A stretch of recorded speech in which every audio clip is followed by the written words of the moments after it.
আজি আমি নিখিল বড়ো ছাত্ৰ সন্থাৰ এটা সজাতি দলে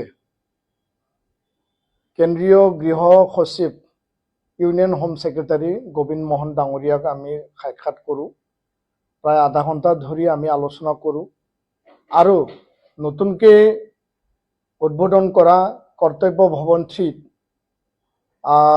নিখিল বড়ো ছাত্ৰ সন্থাৰ আমি তিনিজনীয়া সজাতি দল আৰু সাংসদ ৰঞ্জৰা নাৰ্জাৰী ডাঙৰীয়া আমি একেলগে বড়ো চুক্তি ৰূপায়ণৰ যি মূল বিষয় আছিল সেই বিষয়টোৰ ওপৰত আমি তেখেতৰ লগত আমি আলোচনা কৰিছোঁ।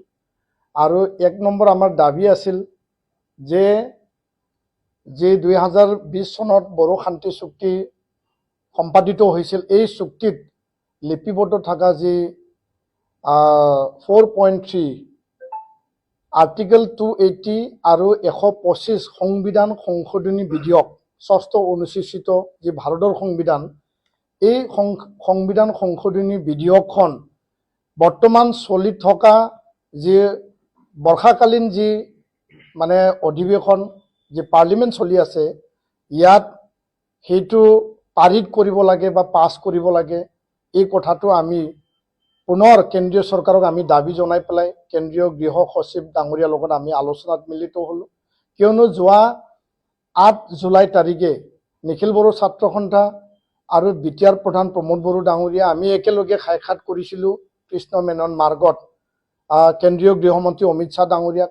আৰু অমিত শ্বাহ ডাঙৰীয়াই সেই সময়ত আমাক আশ্বাস দিছিল যে বৰ্ষাকালীন অধিৱেশনত এই যে বিল, সেই বিলটো আনাৰ কাৰণে তেওঁলোকে প্ৰয়াস কৰিছে, তেওঁলোকে পূৰ্ণ চেষ্টা কৰিছে।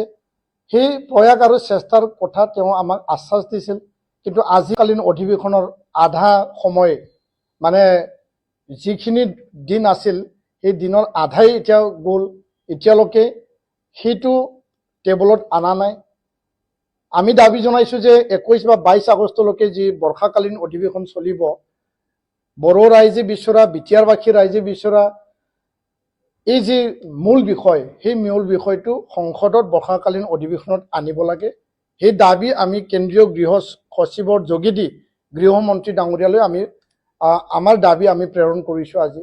2 নম্বৰ কথাটো আছিল যে বড়ো চুক্তি অনুযায়ী কাৰ্বি আংলঙত থকা বড়োসকলক পাৰ্বত্য জিলাৰ মৰ্যাদা প্ৰদান কৰিব লাগে, ST হিলৰ, আৰু কাৰ্বিসকলৰ কাৰ্বি চুক্তি অনুযায়ী ST প্লেনৰ মৰ্যাদা প্ৰদান কৰিব লাগে।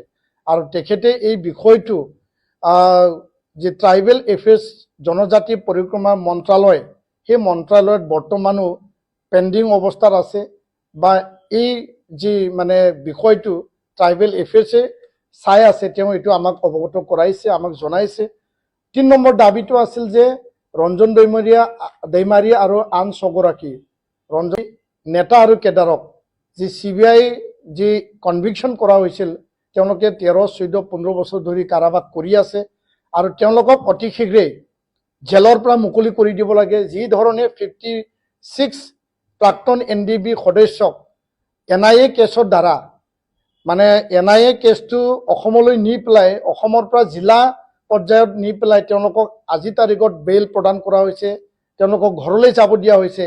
একে স্পিৰিটত ৰঞ্জন দৈমাৰী আৰু আন সদস্য 6 গৰাকীক অতি শীঘ্ৰে মুকলি আকাশত আনিব লাগে। সেই 3টা মূল দাবী, 125th এমেণ্ডমেণ্ট সংশোধনী বিধেয়ক, ST hill Bodo Kachari living in Karbi Anglong, আৰু 3 নম্বৰটো ৰঞ্জন দৈমাৰী এণ্ড 6 আদাৰ্ছ তেওঁলোকক জেলৰ পৰা মুকলি আকাশত এৰি দিব লাগে। সেই 3টা দাবীক লৈ পেলাই আমি আলোচনা কৰিলোঁ। আলোচনা সৌজন্যমূলক আছিল। আলোচনাত খুব গুৰুত্ব সহকাৰে কেন্দ্ৰীয় গৃহ সচিব ডাঙৰীয়াই শুনিছে আৰু একেলগে তাত মানে এডিশ্যনেল ছেক্ৰেটাৰী পীয়ুষ গোৱেল ডাঙৰীয়াও আছিল। আৰু সেই আলোচনাত এটা ফলপ্ৰসূ ৰাস্তাৰে আগবাঢ়ি যোৱাৰ কাৰণে আমি চৰকাৰক আমি হেঁচা দিছোঁ, আমি দাবী জনাইছোঁ। আৰু এই কথাও আমি কৈছোঁ যে আমাৰ চিন্তাত, আমাৰ মনত এই কথাটো নাহে, কিন্তু আমি বাধ্যত ক'ব লগা হৈছোঁ, আমি কম্পালচন হৈছোঁ, কিয়নো 5টা বছৰ উকলি গ'ল আৰু 5 বছৰত যি মূল যি বিষয় আছিল যে সংবিধান সংশোধনী বিধেয়কৰ যোগেদি যি এই চুক্তিক এটা মানে যে এটা সাংবিধানিক মৰ্যাদা প্ৰদান কৰিব লাগে, এই বিষয়টো লৈ পেলাই আমি কেন্দ্ৰীয় গৃহ সচিব ডাঙৰীয়াক আমি কৈছোঁ আমি অনিচ্ছা সত্ত্বেও আমি ক'ব লগা হৈছে যে যদি এই ভিডিঅ'খন অতি শীঘ্ৰে যদি পাৰিত নকৰে বা এই বছৰৰ ভিতৰত এই বৰ্ষাকালীন যি মানে যি চৰকাৰে ব্যৱস্থা নলয় তেনেহ'লে সেই আন্দোলন কেৱল এপছৰ ফালৰ পৰা হ'ব নে তাৰ লগত আন্দোলন সংগঠনো থাকিব?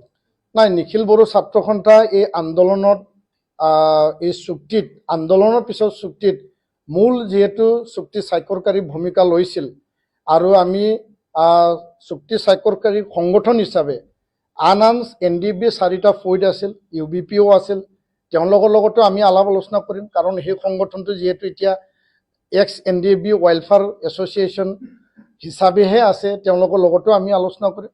সকলো আন্দোলনকাৰী যিখিনি নেতা বা নেতৃত্ব আছিল, যিখিনিয়ে জাতি স্বাৰ্থত অধিকাৰৰ স্বাৰ্থত সাংবিধানিক ৰাজনৈতিক অধিকাৰৰ কাৰণে আন্দোলনত নামিছিল, সকলোৰ লগত আমি আলোচনা কৰি নিখিল বড়ো ছাত্ৰ সন্থাই সন্মুখৰ পৰা সেই আন্দোলনটো নেতৃত্ব ল'ব।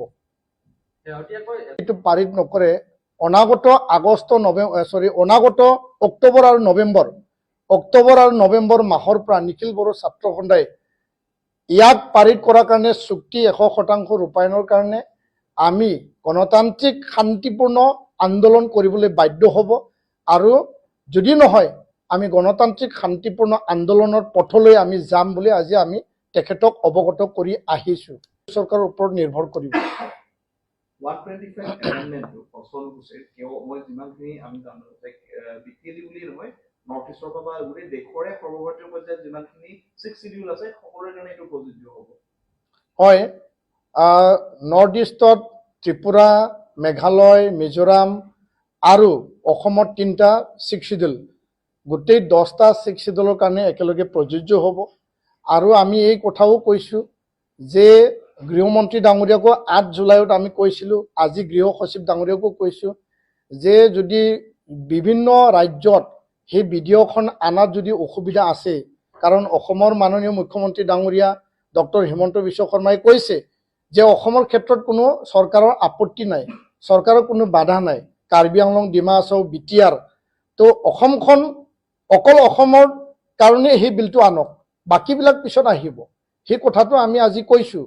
আৰু ইয়াৰ কাৰণে বাকী ৰাজ্যৰ কাৰণে যদি সমস্যা হৈছে সেইটো আমি নাজানো, আমি জানো যে চুক্তি হৈছিল 5টা বছৰ উকলি গ'ল আৰু চুক্তিৰ আধাৰত সাংবিধানিক যি এটা ইয়াৰ মৰ্যাদা, সাংবিধানিক যি এটা ইয়াৰ মানে ষ্টেটাছ, সেই ষ্টেটাছটো মানে 60টা সমষ্টি তাত মানে বাঢ়োৱা, পাৱাৰ এণ্ড ফাংচন আৰু বাকী যিখিনি সাংবিধানিক তাত মৰ্যাদা বা অধিকাৰ প্ৰদান কৰা হৈছে এই এমেণ্ডমেণ্টত 125 সেইটো প্ৰদান কৰিব লাগে আৰু ডাইৰেক্ট ফাইনেন্সৰ যি প্ৰভিজন আছে সেইটো প্ৰদান কৰিব লাগে, আমাৰ দাবী এইটোৱে।